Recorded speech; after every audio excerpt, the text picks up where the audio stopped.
नमस्कार, मी सरिता कौशिक। झिरो आवर मध्ये आपलं स्वागत। लोकसभेचा रणसंग्राम सुरू झालाय। 19 एप्रिलला होणाऱ्या पहिल्या टप्प्यातील मतदानासाठी राज्यातील रामटेक, नागपूर, भंडारा, गोंदिया, गडचिरोली, चिमूर, चंद्रपूर अशा 5 जागांचा समावेश आहे आणि याच 5 जागांवर फक्त महायुतीनंच आणि तेही फक्त 2च नावं जाहीर केली आहेत।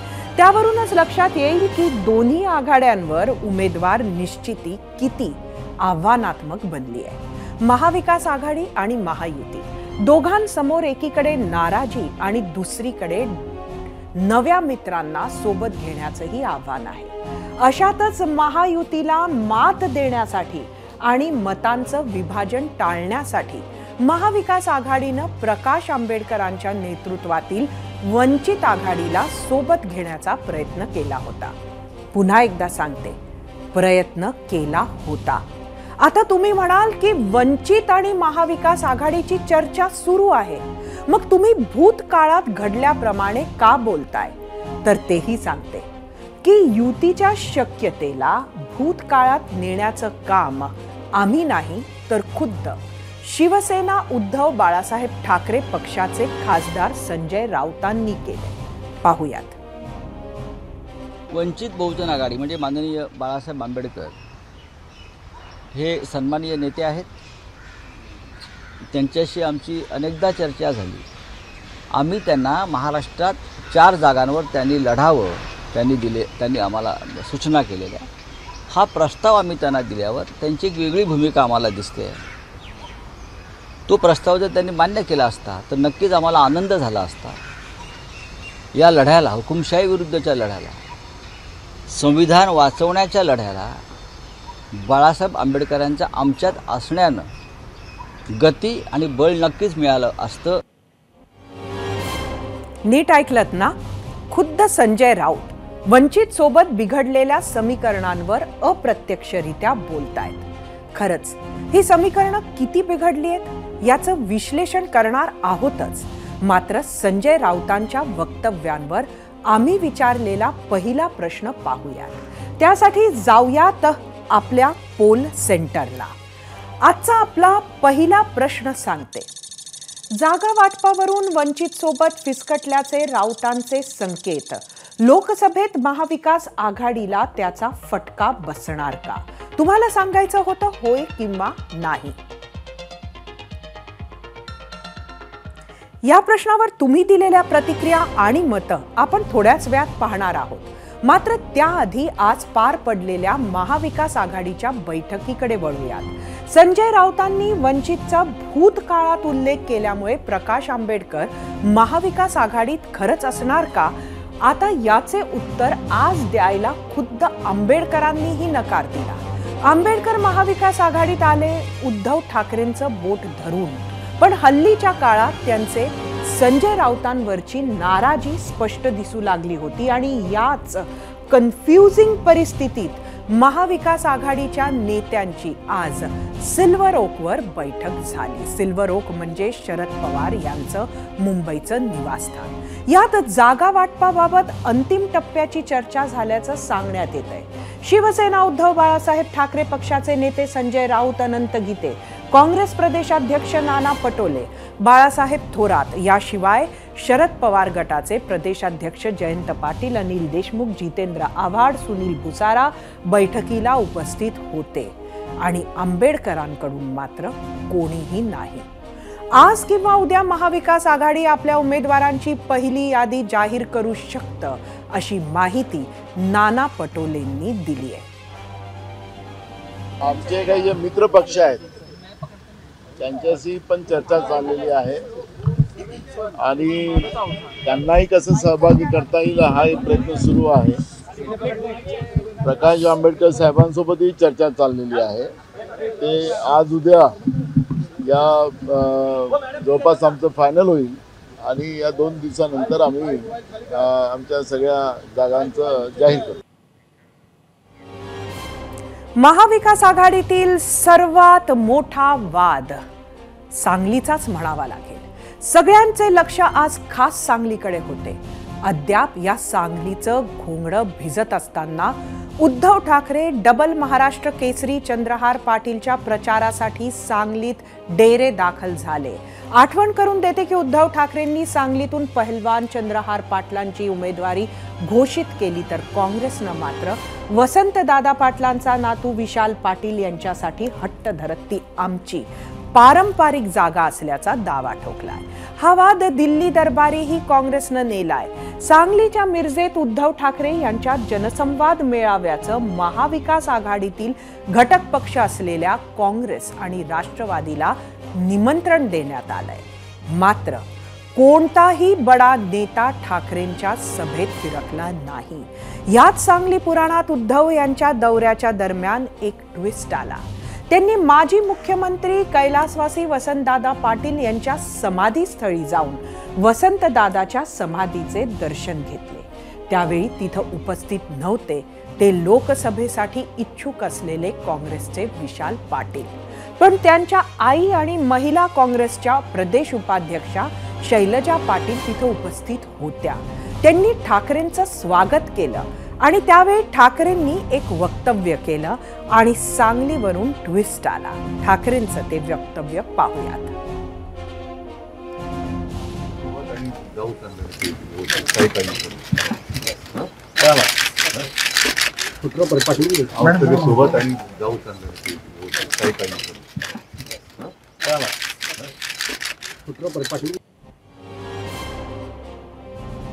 ठाकरेंनी तर सोबत आहोत अशा शब्दात काँग्रेसचे संभाव्य उमेदवार विशाल पाटलांच्या आईंना शब्द दिला।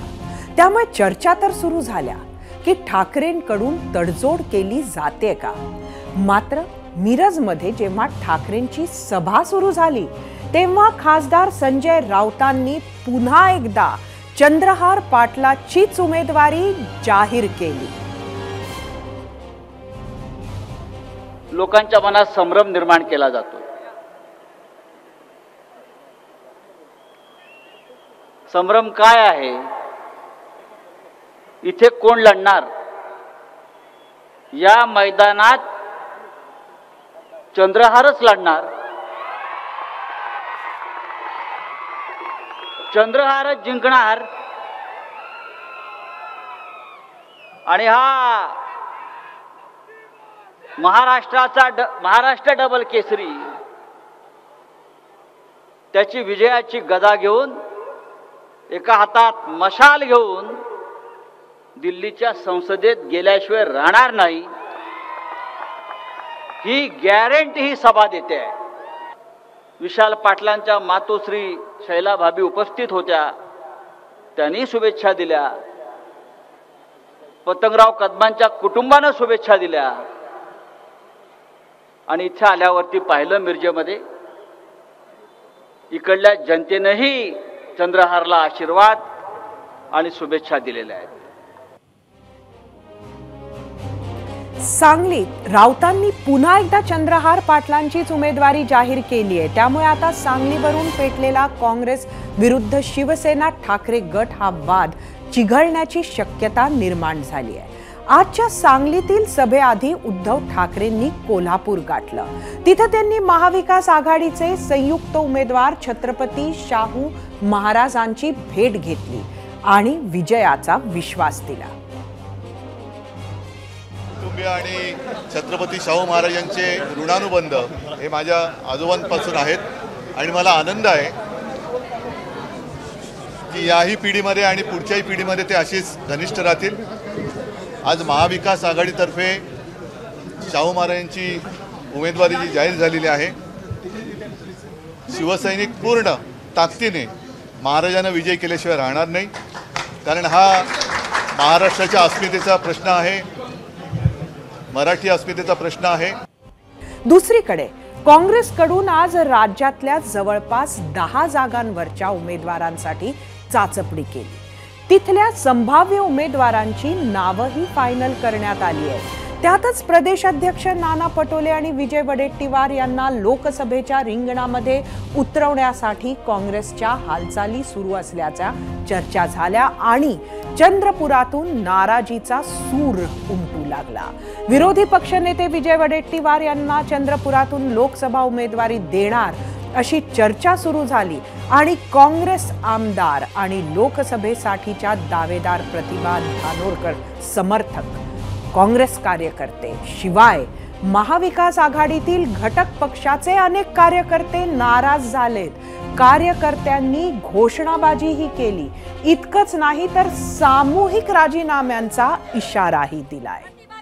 संघर्ष करो, हम तुम्हारे साथ हैं. प्रतिभाताई आप संघर्ष करो, हम तुम्हारे साथ हैं. अरे अशी कशी देत नाही, गेल्याशिवाय राहत नाही. अरे अशी कशी प्रतिभाताई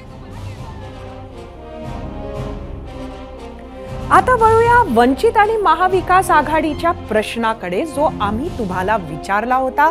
त्या प्रश्नावर तुम्ही दिलेल्या प्रतिक्रिया पाहण्यासाठी जाऊया आपल्या मीडिया सेंटरला. आजचा आपला प्रश्न: जागा वाटपावरून वंचित सोबत फिसकटल्याचे राऊतांचे संकेत, लोकसभेत महाविकास आघाडीला फटका बसणार का? सोशल मीडियावर काय आहेत प्रतिक्रिया? एक्स वरून महेश शिंदे: आंबेडकरांना मवियाने 4 जागा दिल्या, पण त्यांनी ते अमान्य केलं. आता त्यांचेही उमेदवार निवडून येणार नाहीत आणि महाविकास आघाडीलाही फटका बसणार. एक्स वरूनच स्वप्नील परखड: वंचित सहभागी न झाल्यास मवियाच्या मतदानाच्या टक्केवारीत नक्कीच फरक पडेल. युट्यूब वरून अजिंक्य: 100% महाविकास आघाडीला फटका बसेल. युट्यूब वरून शशिकांत मोरे: 100% वंचित बहुजन शिवाय महाविकास आघाडीचा सुपडा साफ होणार. फेसबुक वरून दीपक साळवे: भाजपला पराभूत करायचं असल्यास वंचित आणि मवियानं सोबत येणं गरजेचं आहे.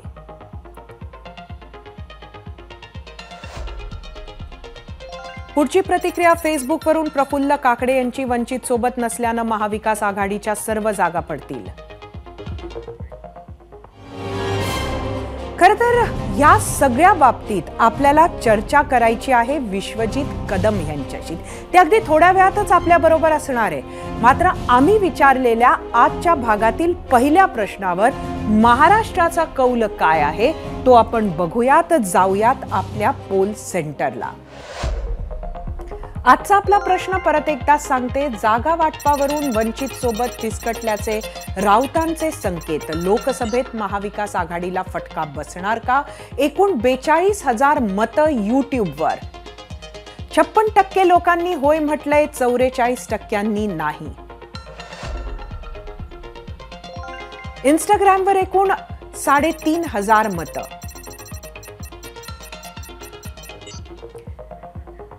61% लोकांनी होय म्हटलंय, 39% नाही.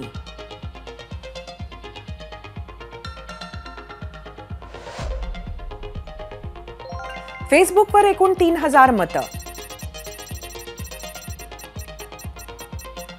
यातील 45% होय म्हटलंय, 55% नाही.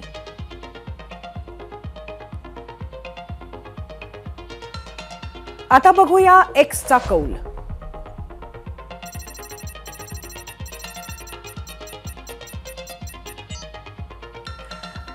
48% होय म्हटलंय, 52% नाही.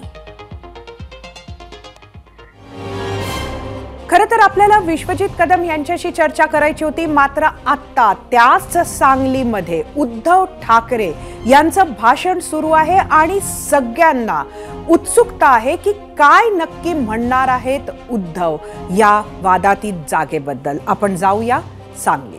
त्यांनी सुद्धा धनुष्यबाणाच्या खाली ही जी काही सूचना सुप्रीम कोर्टाने केली ती त्यांना लिहायला भाग पाडा, तर आमचा आणि संपूर्ण जनतेचा न्यायालयावरती जो विश्वास आहे तो अधिक दृढ होईल, अधिक जास्त गडद होईल. का नाही लावायची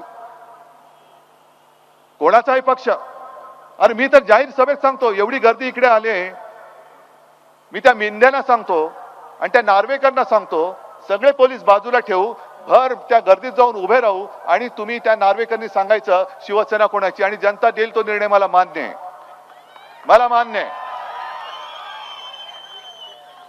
उद्धव ठाकरे हवा की नको का तो दाढीवाला मिंदे पाहिजे हे जनतेला ठरवू द्या, माझी तयारी आहे. जर मी बाळासाहेबांचे विचार सोडले असतील, जर मी हिंदुत्व सोडलं असेल, तर माझी जनता सांगेल की उद्धव घरी जा, हा दाढीवाला दाढी खाजवेल चालेल, पण तोच आमचा प्रमुख आहे. मान्य आहे तुम्हाला?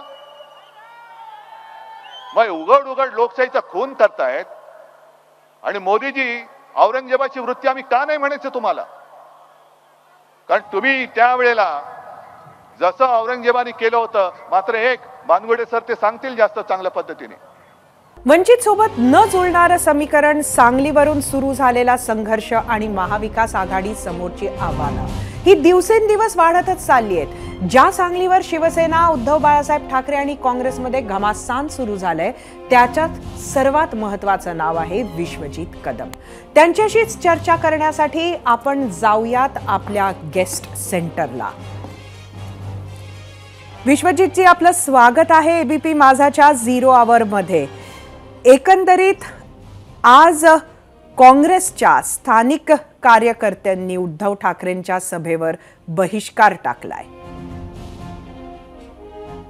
बहिष्कार हा शब्द योग्य नाही आणि मला वाटतं कारण नसताना आपण राजकीय स्पेक्युलेशन करण्यात अर्थ नाही. आदरणीय उद्धवजींची सभा ही पूर्वनियोजित मिरजे मध्ये होती आणि त्यांनी शिवसेनेची सभा म्हणून आज सांगली मिरजेच्या परिसरामध्ये घेतलेली आहे. आणि त्याच्यात मला वाटतं काही काँग्रेस राष्ट्रवादीचे कार्यकर्ते कदाचित उपस्थित असतील आणि तसं काही बहिष्कार कुठल्या काँग्रेस पक्षाच्या लोकांचा तिथे नाहीये. आजही आत्ता अगदी काही मिनिटांआधी संजय राऊतांनी भाषणामध्ये स्पष्ट केलं की काँग्रेस आणि राष्ट्रवादीला यावंच लागेल आणि त्यांनी जे काही संकेत दिले ते त्यांचाच उमेदवार असणार आहे असं आहे. तर हे आता काँग्रेसला मान्य आहे? एकंदरीत महाविकास आघाडीच्या नेत्यांमध्ये असं ठरलंय का? बघा, मी पुन्हा सांगू इच्छितो की राऊत साहेब काय त्यांच्या भाषणात बोललेत, पूर्णपणे भाषण त्यांचं ऐकल्याशिवाय मी कमेंट करणं योग्य नाही. पण काँग्रेस पक्षाला यावंच लागेल असं जर ते म्हणाले असतील तर काँग्रेस पक्षाला कुणी गृहीत धरण्याचं काही कारण नाही. मी एवढंच सांगतो की महाविकास आघाडीचे घटक पक्ष म्हणून काँग्रेस, राष्ट्रवादी आणि शिवसेना असे 3 पक्ष आहेत आणि महाराष्ट्रात 3 एकत्रित येणाऱ्या लोकसभेला सामोरे जात आहेत. घटक पक्षांचा महाविकास आघाडीचा जो आमच्या ज्येष्ठ नेत्यांनी एकत्रित येऊन हे महाविकास आघाडी एकत्रित केलेली आहे, त्याचा जो काही महाविकास आघाडीचा धर्म तो येणाऱ्या काळात आम्ही निश्चितपणे पाळू. आणि ती बाकी तर आमच्या काही गोष्टी अंतर्गत थोड्याशा चालू आहेत, त्या चर्चा अजून चालू आहेत. हे मला खात्री आहे महाराष्ट्रातले काँग्रेस पक्षाचे ज्येष्ठ नेतेगण लवकरात लवकर त्यातनं मार्ग हे हा प्रश्न विचारण्याच्या पाठीमागचं कारण अगदी एवढंच होतं की आत्ता भाषणामध्ये त्यांनी सांगितलं की पतंगराव कदमांच्या परिवारानं सुद्धा शुभेच्छा दिलेल्या आहेत या उमेदवारीला. तर असं काही घडलंय का? मी पुन्हा एकदा मॅडम सांगू इच्छितो, मला कळत नाही म्हणजे त्यांनी भाषणात काय वक्तव्य केलं हे पूर्णपणे मला माहित नाही. म्हणून अशा पद्धतीने त्यांच्या भाषणाचे काय मोजके शब्द संदर्भ घेऊन अशा पद्धतीच्या प्रश्नांना मी उत्तर देणं मला संयुक्त वाटत नाही. मी एवढं सांगेल की मी सांगली जिल्ह्याचा एक काँग्रेस पक्षाचा कार्यकर्ता आहे आणि एकंदरीत सांगली जिल्ह्याच्या मी समजते, पण आत्ताच सांगलीमध्ये उद्धव ठाकरे यांची सभा नुकतीच संपली आहे आणि तिथं त्यांनी चंद्रहार पाटलांना बाजूला घेऊन परत एकदा त्यांची उमेदवारी घोषित केलेली आहे. अगदी नुकतं घडलंय. नाही, मी पुन्हा सांगू इच्छितो, माझी भूमिका ही काँग्रेस पक्षाचा जिल्ह्याचा कार्यकर्ता, महाराष्ट्राचा कार्यकर्ता म्हणून ही माझी भूमिका ही ठाम आहे. जिल्ह्यावर सांगली लोकसभा मतदारसंघावर हा काँग्रेस पक्षाचा हक्क आहे. काँग्रेस पक्षाची ती जागा असावी अशी सांगली जिल्ह्यातील जनतेची आणि काँग्रेस पक्षाच्या कार्यकर्त्यांची इच्छा आहे आणि ती इच्छा घेऊन मी आज ती जागा काँग्रेस पक्षाला मिळावी याच्यासाठी मी लढत आहे. आणि मला साथ देणारे सांगली जिल्ह्यातले असंख्य कार्यकर्ते आहेत. विशाल पाटील माझ्यासोबत आहेत, पृथ्वीराज पाटील आहे, जयश्री वाहिनी आहेत, विक्रम सावंत जे असतील, असंख्य कार्यकर्ते सर्व थरातील सर्व स्थानिक स्वराज्य संस्थेतील ग्रामपंचायतीपासून सगळे काँग्रेसचे कार्यकर्ते आमच्या सोबत आहेत आणि ही आमची इच्छा आहे. आम्ही राज्याच्या पक्षाच्या नेत्यांकडे व्यक्त केली आहे, दिल्लीच्या काँग्रेस पक्षाकडे नेत्यांकडे व्यक्त केलेली आहे आणि हा विषय अजूनही जे मला सांगण्यात आलं या क्षणापर्यंत की अजूनही हा विषय चर्चेमध्ये आहे. म्हणून आता ठीक आहे, आम्ही आशा धरून आहोत, एवढंच मी बोलू. नक्कीच आपल्याला शुभेच्छा. उद्धव ठाकरे नक्की काय म्हणाले हे आम्ही तुम्हाला दाखवतो, कारण आता विश्वजित कदम यांना मात्र अजूनही आशा आहे की काँग्रेसचाच उमेदवार सांगलीतून दिला जाईल. मात्र अगदी काही मिनिटांपूर्वी उद्धव ठाकरे तिथंच काय म्हटले ते आपण ऐकूयात. आज सुद्धा चंद्रहारला, होय मी चंद्रहारची उमेदवारी आज जाहीर करतोय. शिवसेनेच्या मशालीवरती चंद्रहार जाणार तिकडे निवडून.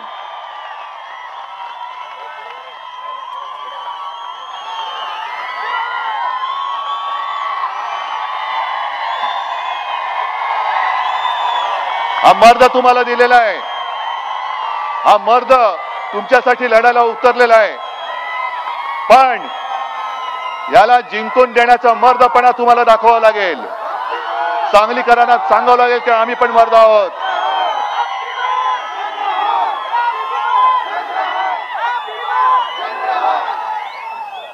या चंद्रहारची गदा तुम्ही आहात. कारण चंद्रहार जेव्हा पहिल्यांदा माझ्याकडे भेटायला आला तेव्हा मला त्यांनी एक गदा दिली. चंद्रहार ती गदा मी ठेवलेली आहे, पण चंद्रहार तुझी वयाने लहान असल्यामुळे त्याला आरोतरे बोलतोय. चंद्रहार तुझी अस्सल गदा ही आहे आणि ही गदा जोपर्यंत तुझ्या सोबत आहे तोपर्यंत तू प्रतिस्पर्धाची चिंता करू नको. का चंद्रहारला मी दिलं? कारण गेले 10 वर्ष ज्याला तुम्ही निवडून दिला त्यांनी तुम्हाला काय दिलं? लोकसभेमध्ये कधीतरी सांगलीच्या एअरपोर्ट बद्दल प्रश्न विचारला? काय सांगलीमध्ये उद्योगधंदे आणि आणले? सांगलीमध्ये काय तुमचं आणखीन काय काही जे तुम्ही सांगत होतात, पाणी सिंचनाची सोय केली का? काही केलेलं नाही. तरी सुद्धा पुन्हा पुन्हा आपकी बार 400 पार. काय मी मागे म्हटलं ना शिवाजी पार्कला 400 पार म्हणजे काय? खुर्च्यांचं दुकान काढले तुम्ही? काय किती खुर्च्या? आता 400 पार, पुढच्या वेळेला 500 पार. हा एवढा माझा महाराष्ट्र भोळा नाहीये. माझा भोळा आहे, साधा आहे, पण मूर्ख नाहीये. आणि मोदीजी तुम्ही आज जे फिरता आहात, अहो तुमचे व्हिडिओ दिसतायत. म्हणजे एक तर व्हिडिओ माझ्या टेलिफोन मध्ये आहे, एक त्या नागपूरमध्ये त्या परिसरात मी गेलो होतो, यवतमाळ वाशिम, तिथल्या त्या कलावती म्हणून एक बाई आहेत, गरीब बाई. अमित शहानी जोर जोरात सांगितलं कलावती बाई को घर मोदी ने दिया, पानी मोदी ने दिया, ये मोदी ने दिया, अमुक मोदी ने दिया. आणि मग लगेच त्या बाईंचा बाईट घेतला या पत्रकारांनी. ते बोलले सगळं खोटं आहे, मोदीजींनी मला काही दिलं नाही, मला दिलं ते राहुल गांधींनी दिलं होतं. त्यामुळे महाविकास आघाडी समोर अजूनही 2 प्रश्न कायम आहेत हे आपण बघितले. एक म्हणजे सांगलीची जागा. महाविकास आघाडी असं नाव न घेता मशाल चिन्हावर परत एकदा चंद्रहार पाटलाची उमेदवारी उद्धव ठाकरेंनी आज जाहीर केली. तर दुसरा प्रश्न आहे वंचित बहुजन आघाडीचा. भारतीय रिपब्लिकन पक्ष ते भारिप बहुजन महासंघ ते वंचित बहुजन आघाडी. प्रकाश आंबेडकरांचा राजकीय ग्राफ तीव्र वळणावळणाचा आणि अत्यंत चढउताराचा राहिला आहे. त्यासाठी फार मागे जायचीही गरज नाही. 25 वर्षात भारिप बहुजन महासंघाचा अकोला पॅटर्न अकोल्याच्या बाहेर फारसा वाढत नाहीये हे लक्षात आल्यावर 2019 साली आंबेडकरांनी वंचित बहुजनांचं राजकारण करायचं ठरवलं. 5-50 छोट्या पक्षांची मोळी बांधली आणि थेट असदुद्दीन ओवैसींच्या MIM ला सोबत घेतलं. भीम आणि मीम अशी तगडी मतशक्ती एक झाली. लोकसभा लढली, आपली ताकद दाखवली, पण विधानसभा येईपर्यंत त्यांचा ब्रेकअपही झाला. मग प्रयत्न झाले ते काँग्रेस आंबेडकर यांनी एकत्र येण्याचे. मग काँग्रेसनं आपल्याला सोबत घ्यावं यासाठी बाळासाहेबांनी की बाळासाहेब आपल्या सोबत यावे म्हणून काँग्रेसनी. कोणी नक्की जास्त प्रयत्न केले हे सांगता येत नाही, पण दिल्ली वाऱ्या करूनही शेवटी होकार मात्र होऊ शकला नाही. अखेर 23 जानेवारी 2023ला थेट उद्धव ठाकरे यांच्या सेनेसोबत त्यांनी युती केली. तिकडून तरी महाविकास आघाडीमध्ये प्रवेश करता येईल असं वाटलं होतं, पण काँग्रेस आणि राष्ट्रवादीनेही वेटिंगवरच ठेवलं. मग पहिल्या काही बैठकांमध्येच बाळासाहेबांनी ठाकरेंना दूर सारत ज्या काँग्रेसनं आपल्याला वंचित ठेवलं त्यांनाच 7 जागांसाठी पाठिंबा दिला. एवढं थोडं की काय, आता केसीआर यांच्या भारत राष्ट्र समितीसोबत वंचित जाणार अशा चर्चांनाही उधाण आलं. अर्थात बाळासाहेबांनी त्या शक्यतेला तात्काळ फेटाळूनही लावलंय. आता पुढच्या निवडणुकीपर्यंत बाळासाहेब नक्की कोणासोबत दिसतील? मोदी शहांना आंबेडकर नावाची महती आणि शक्ती माहिती आहे, त्यामुळे त्यांनी तशी ऑफर वंचितला दिली तरी नवल वाटायला नको. पण ते आज बाळासाहेब नक्की कुठे आहेत यावरही अवलंबून राहील आणि सध्या तरी हे कोणीच सांगू शकत नाही.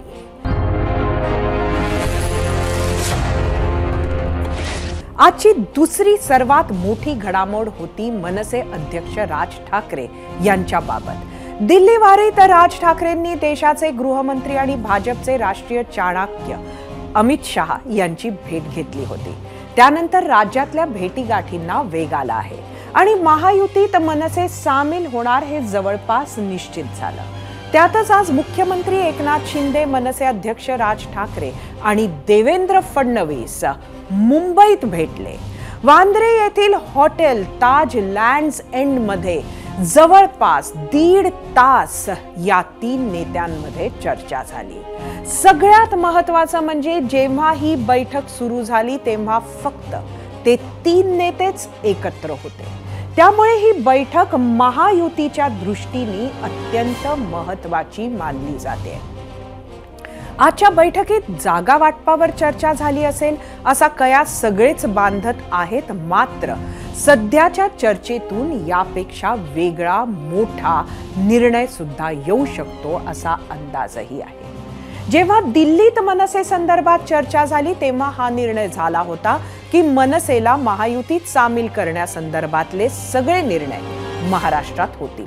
खरं तर मनसेनं लोकसभेच्या ज्या जागांची मागणी केल्याचं कळतंय त्या जागा एकनाथ शिंदेंच्या शिवसेनेकडे आहेत. मनसेच्या महायुतीतील एंट्रीवर शिंदेंचाही ग्रीन सिग्नल त्यामुळे अत्यंत महत्त्वाचा ठरतो आणि त्यावरच होता आपला आजचा दुसरा प्रश्न.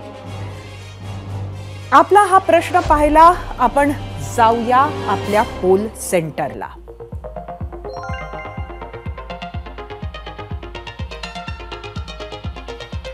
महायुतीत राज ठाकरे सामील झाले तर मनसेचा फायदा होईल की तोटा? तुम्हाला सांगायचं होतं फायदा की तोटा. ताजमधली बैठक संपली आणि त्यानंतर 2 महत्त्वाच्या बैठका सुरू झाल्या. त्यातली पहिली बैठक होती मुख्यमंत्री एकनाथ शिंदे आणि त्यांच्या आमदारांची. मुख्यमंत्री एकनाथ शिंदेंनी आजच्या बैठकीत आमदार पदाधिकाऱ्यांना कानपिचक्या दिल्यात. आमदार म्हणून जेवढा लीड द्याल ते तुमचं प्रगती पुस्तक आणि ते तुमचं प्रगती पुस्तक पुढचं तिकीट मिळेल की नाही हे ठरवेल. आमदार, जिल्हा प्रमुखांची, पदाधिकाऱ्यांची खरी परीक्षा तीच असेल असं मुख्यमंत्र्यांनी सुनावलंय. मला कुणी फसवू शकत नाही, सर्वांची कुंडली माझ्याकडे आहे असं त्यांनी सांगितलंय. इतकंच नाही तर विरोधक पातळी सोडून टीका करतात, पण तुम्ही तसं करू नका. शिव्या शाप देऊ नका, असभ्य भाषेत टीका करू नका असं मुख्यमंत्री शिंदे म्हणाले. त्याचसोबत सरकारनं केलेली कामं मुद्देसूद मांडा. आपण कोर्टात टिकेल असं मराठा आरक्षण दिलंय आणि ते देताना ओबीसींवर अन्याय केलेला नाही हे जनतेपर्यंत पोहोचवा अशा सूचना देखील मुख्यमंत्र्यांनी दिल्या आहेत. आणि त्यानंतरच्या पत्रकार परिषदेत मुख्यमंत्र्यांनी थेट ठाकरेंवर निशाणा साधला. अनेक याच्यामध्ये देशभक्तीचा परिचय त्यांनी दिला. त्यांना शेपूट घालणं, म्हटणं म्हणजे ही मर्दुमकी नाही. खरं म्हणजे त्यांचा निषेध केला पाहिजे. आणि मी हेही म्हणेन की हे फोटोग्राफर त्यांना शेपटी असलेल्या प्राण्यांचे फोटो काढायला आवडत होते, त्यातून त्यांना ही शेपटीची जास्ती त्यांच्या प्रेम आणि हे झालेलं आहे. वेळ प्रसंगी शेपूट घालणारे, दिल्लीमध्ये जाणारे, दिल्लीच्या लोटांगण घालणारे आणि जेव्हा नोटीस आली की घाम फुटणारे, हे शेपूट घालणारे कोण आहेत? आता बैठकांच्या बातमीपासून नाराजी नाट्यांच्या बातमीकडे वळूयात. जसं महाविकास आघाडीत सांगलीचं वातावरण गरम असताना इकडे महायुतीत माड्याचा तिढा काही सुटायचं नाव घेत नाहीये. रणजितसिंह नाईक निंबाळकरांच्या उमेदवारीवरून भाजपमध्येच असलेले मोहिते पाटील आणि फलटणचे नेते रामराजे नाईक निंबाळकर नाराज आहेत असं कळतंय. स्वतः देवेंद्र फडणवीसांकडून पेच सोडवण्याचा प्रयत्न होतोय, पण तिकडे इच्छुक मोहिते पाटलांनी प्रचाराचा गाडा हाकायला सुरुवात केली आहे. धैर्यशील मोहिते पाटील गावोगावी जाऊन भेटीगाठी घेत आहेत. माढा लढविणार की नाही याबाबत मात्र अद्याप स्पष्ट ते बोलत नाहीत. तरी धैर्यशील मोहिते पाटील वेट अँड वॉचच्या भूमिकेतच आहेत. पक्ष आणि नेत्यांवर विश्वास असल्याचं सांगणाऱ्या धैर्यशील यांचं रामराजेंच्या निर्णयाकडेही लक्ष लागून आहे. त्यामुळे माढ्यातला उमेदवार बदलला जाणार की मोहिते पाटील वेगळी वाट निवडणार यावर धैर्यशील काय म्हणतात पाहूया. मी सध्या भारतीय जनता पार्टीत आहे, त्यामुळे मी बोलू शकत नाही. मी त्यांचं मनातलं त्यांच्या पक्षात काय चाललंय मी बोलू शकत नाही. कार्यकर्ते जे मानतायत की अजूनही उमेदवारी बदलू शकेल, आपल्याला काय कितपत आशा वाटते याच्याबद्दल? आम्ही ग्राउंड रियालिटी वरिष्ठांपर्यंत पोहोचवायचं काम करतोय. माढ्यात मोहितेंनी भाजपचं टेन्शन वाढवलंय, तर साताऱ्यात उदयनराजे भोसले टेन्शन वाढवतील असं वाटतंय. कारण सातारा लोकसभा मतदारसंघावरून महायुतीमध्ये जोरदार रस्सीखेच सुरू आहे. याचं कारण म्हणजे साताऱ्यातून लोकसभेत जाण्यासाठी माजी खासदार उदयनराजे भोसले इच्छुक आहेत. मात्र महायुतीच्या जागा वाटपात ही जागा सध्या तरी अजित पवारांच्या राष्ट्रवादीला सोडल्याचं समजतंय. त्यामुळे उदयनराजे राष्ट्रवादीच्या तिकिटावर निवडणूक लढवणार का अशा चर्चा सुरू झाल्या. तर त्या चर्चांना खुद्द उदयनराजेंनीही नकार देत फुल स्टॉप लावला. निवडणूक लढवीन तर भाजपच्याच तिकिटावर अशी त्यांची भूमिका आहे. दरम्यान उदयनराजे आणि अमित शहा यांच्यात उद्या बैठक होण्याची शक्यता आहे आणि त्यासाठीच उदयनराजे बुधवार रात्रीपासूनच नवी दिल्लीत आहेत. आता त्यांची भेट होणार हेही बघूया.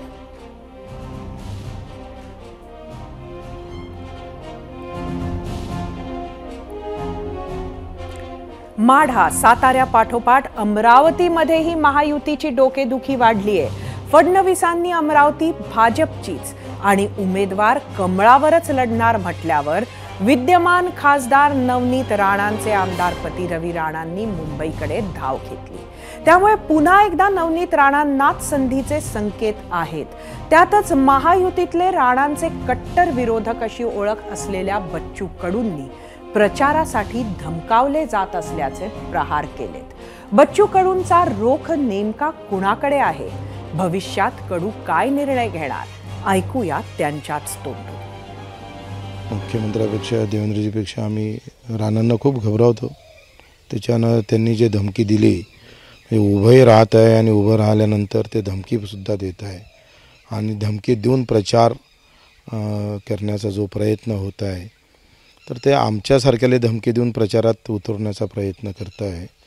तर ते सामान्य माणसाबद्दलच्या त्यांच्या भावना काय आहे त्याचं निश्चित झालेलं आहे. प्रचारात तुम्ही उभे असताना तुमची नम्रतापेक्षा तुम्ही धमकी देऊन यावंच लागेल. ही जी धमकी आहे हे लोक त्याचा आम्ही जरी किती काही केलं तरी त्याचे परिणाम भोगावंच लागेल. विरोध म्हणा की नाराजी नाट्य, माढा साताऱ्याप्रमाणेच जळगाव आणि धुळ्यात भाजपाच्या उमेदवारांना त्यांच्याच पक्षातून विरोध होतोय. रावेर मतदारसंघातील उमेदवार रक्षा खडसे यांना विरोध करत अनेक पदाधिकाऱ्यांनी राजीनामे दिलेत. तर जळगाव लोकसभेच्या उमेदवार स्मिता वाघ यांच्या विरोधातही नाराजीचे सूर उमटत आहे. दुसरीकडे धुळ्यात सुभाष भामरे यांनाही कार्यकर्त्यांनी विरोध दर्शवला आहे. त्यामुळे भाजपच्या उमेदवारांना त्यांच्याच पक्षातून विरोध होत असल्याने याचा विरोधकांना किती फायदा होणार असा प्रश्न आहे. कार्यकर्ते आणि पदाधिकाऱ्यांची हीच नाराजी दूर करण्याचं आव्हान भाजपच्या पक्षश्रेष्ठींसमोर असणार आहे.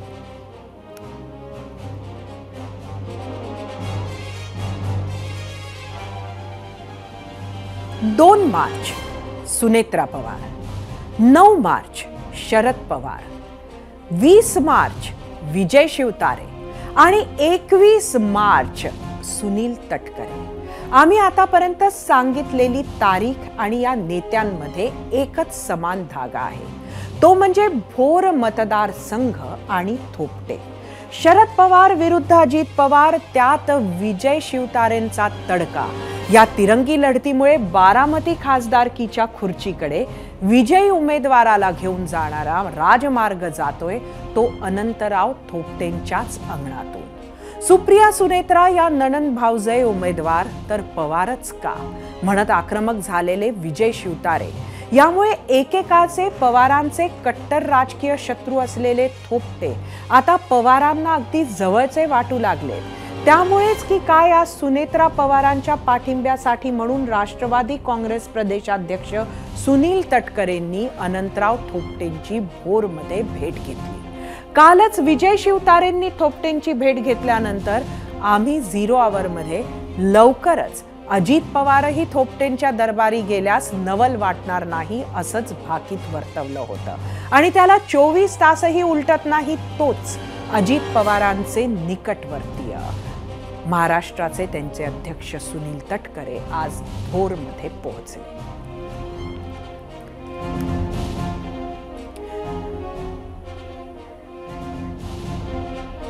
मुख्यमंत्री एकनाथ शिंदेंनी समजूत काढल्यानंतरही विजय शिवतारे अजित पवारांविरोधात लढण्यास सज्ज झाले.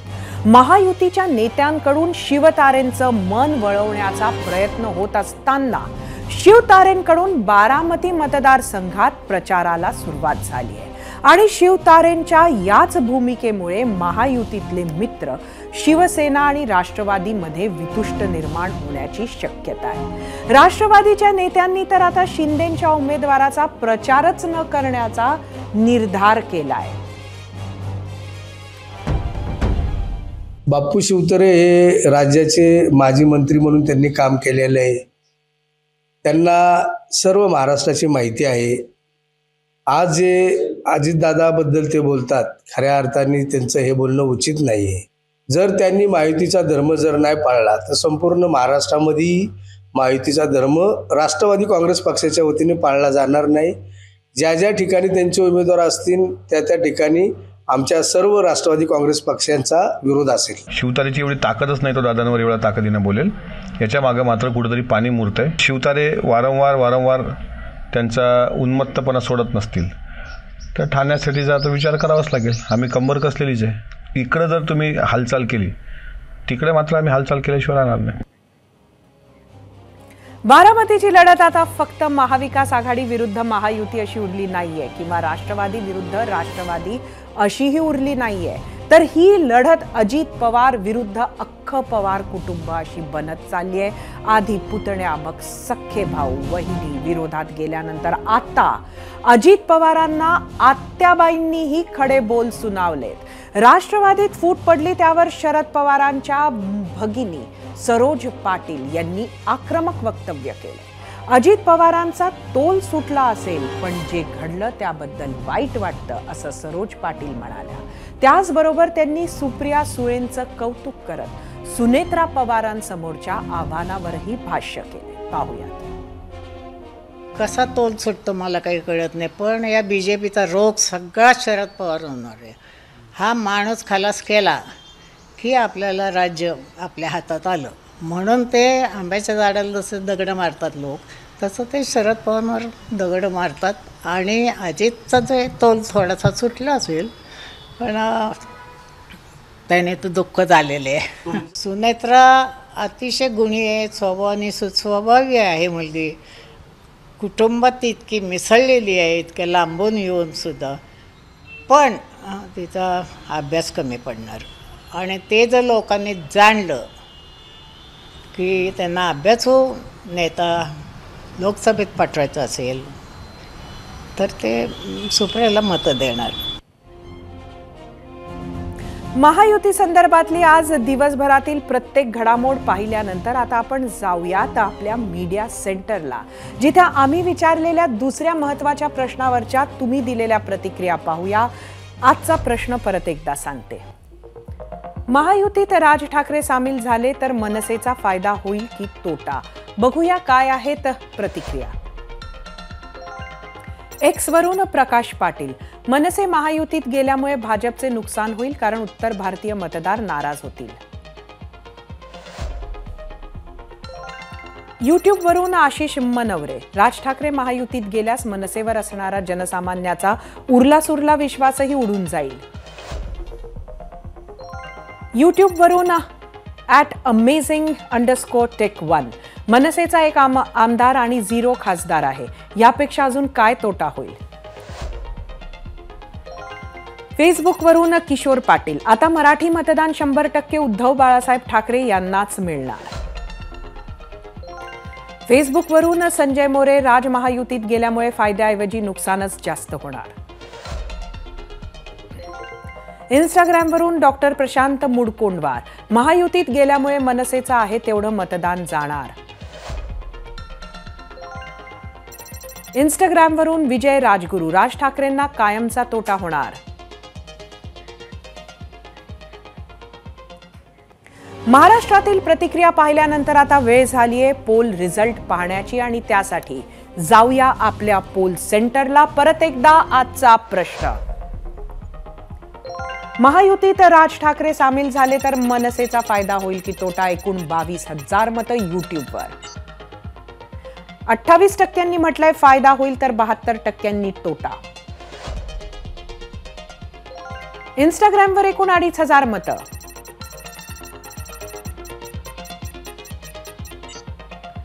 %60 म्हटलंय फायदा होईल, 40% तोटा.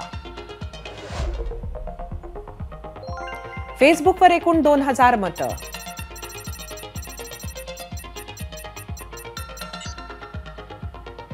%37 म्हटलंय फायदा होईल, 63% म्हटलंय तोटा.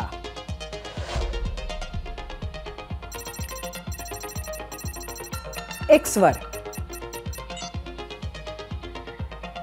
42% म्हटलंय फायदा होईल, 58% म्हटलंय तोटा.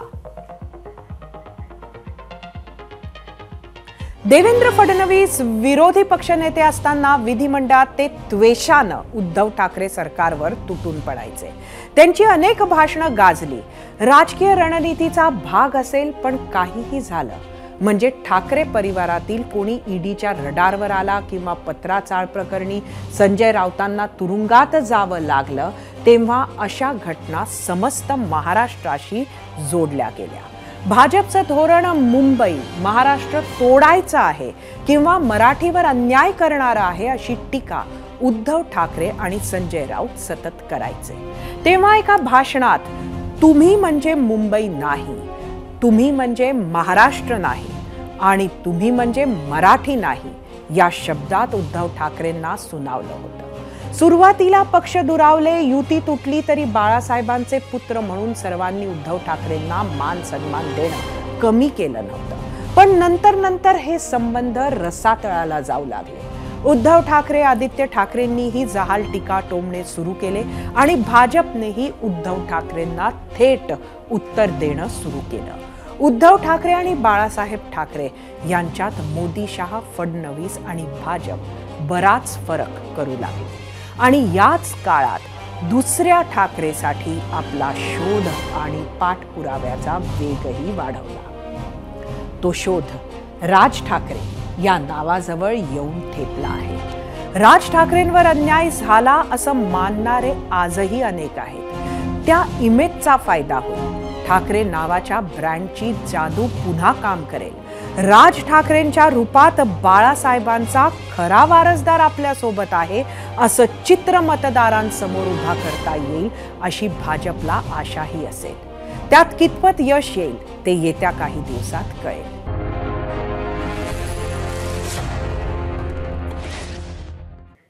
उद्यापासून IPLचा नवा कोरा 17वा सीझन सुरू होत आहे आणि आज CSK म्हणजेच चेन्नई सुपर किंग्सनं अत्यंत सकारात्मक बातमी शेअर केली आहे. मराठमोळ्या ऋतुराज गायकवाडला चेन्नई सुपर किंग्सचं कर्णधार पद सोपवण्यात आलं आहे. MS धोनीनं कर्णधार पदाचा राजीनामा दिल्यानंतर ही मोठी जबाबदारी ऋतुराजच्या खांद्यावर टाकण्यात आली आहे. ऋतुराज गायकवाड 2019 पासून CSK संघासोबत आहे. IPL मधील कामगिरीच्या निकषावर ऋतुराज गायकवाडनं आंतरराष्ट्रीय सामन्यांमध्येही भारताचं प्रतिनिधित्व केलं आहे. त्याच्याच नेतृत्वाखाली भारतानं एशियाडमध्ये सुवर्ण पदकाची कमाई केली आहे. MS धोनी IPL मधील सर्वात यशस्वी कर्णधार आहे. धोनीच्या नेतृत्वात CSKनं 5 वेळा चषकावर नाव कोरलंय. तीच परंपरा कायम राखण्याचं आव्हान ऋतुराज समोर असेल.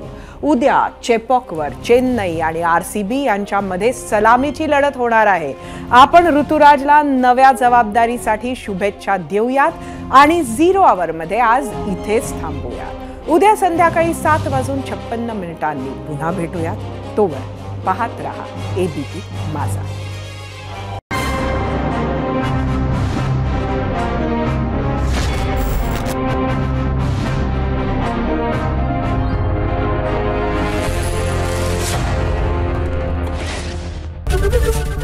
ABP माझा, उघडा डोळे बघा नीट.